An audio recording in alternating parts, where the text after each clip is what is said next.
Have you ever noticed that anxiety is a terrible fortune teller? It constantly predicts disaster. What if I lose my job? What if they don't like me?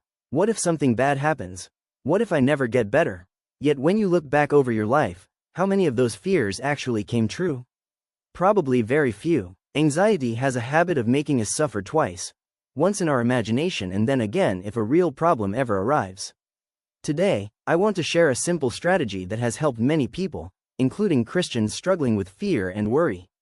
I call it, separate facts from stories.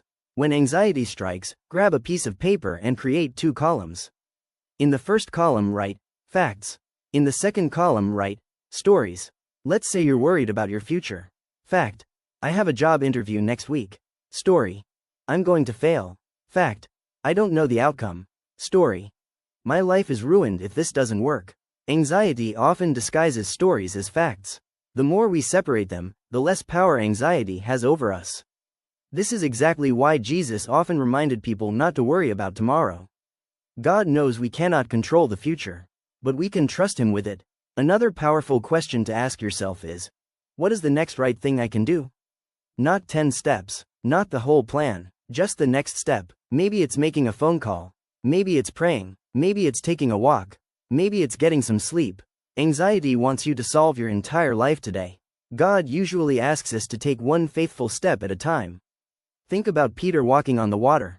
The moment he focused on the wind and waves, fear took over. The moment he focused on Jesus, he found stability.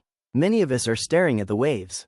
The economy, relationships, health concerns, family struggles, the future, and while those things are real, they were never meant to become the center of our attention. Our peace comes from fixing our eyes on Christ.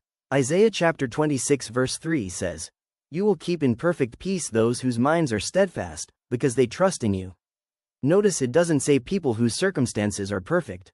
It says people whose minds are focused on God. If anxiety has been weighing on you lately, remember this. You do not need to carry tomorrow today. You do not need all the answers. You do not need to know how every chapter ends. You only need enough grace for this moment. And God's grace has never run out. If this message encouraged you, subscribe for more Christian encouragement, healing, and hope. And remember, the future is in God's hands. That's the safest place it could possibly be.